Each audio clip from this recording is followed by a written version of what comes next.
Hi guys, just wanted to talk about each of the different types of decks.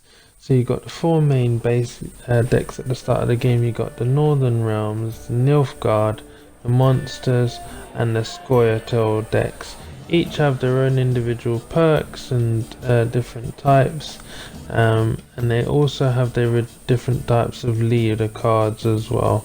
So what we're going to do is just have a look at these decks. And I'm just going to talk a little bit about them.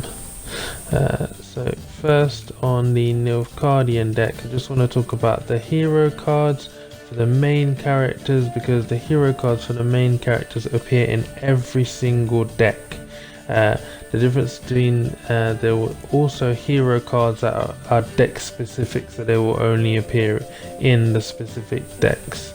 So each deck has its own close combat, ranged, and siege units.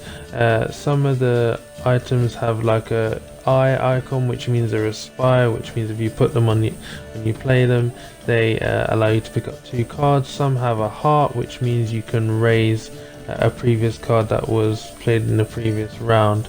The best leader card I've found in the Nilfgaardian deck is the one that does torrential rain, because in the Nilfgaardian deck you don't have many strong cards in the siege unit and in the siege section, and the torrential rain is reduces the siege unit attack down to a base level of 1. So that's the Nilfgaardian deck that I wanted to talk about. Next one is the Monsters deck, and the best leader card for this one is the one where the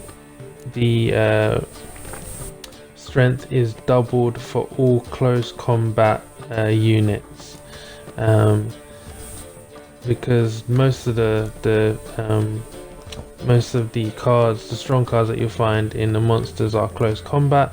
The ones where you see the double heads means that when you play them, it'll automatically play all the other linked monsters without, even if they're not in your hand, even if they're in your deck, they will just automatically appear on the board. Those are really good cards to play.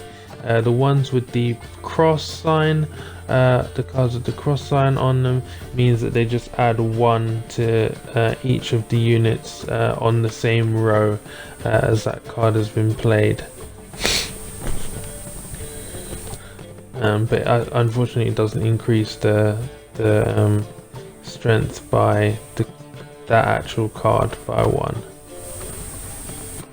So moving on to the Scoia'tael, there are 2 good ones for the Scoia'tael, but also the best one I found is the one that doubles all the ranged unit cards, and as you can see, a lot of the Scoia'tael cards, they have a double option where you can either lay that card on the close combat or the ranged, and by laying them on the ranged, it means you get more cards to be able to double the strength to use that leader card, which is really useful.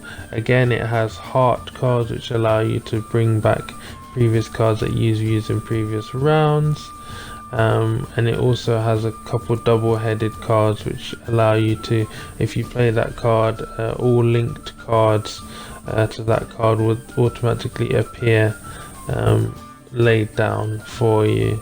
The one thing I don't like with the Scoia'tael deck is a lot of the heart cards have a strength of 0. But it is what it is. So the Scoia'tael strength is ranged attacks, and it's got a leader card to represent that. Thank you very much, guys.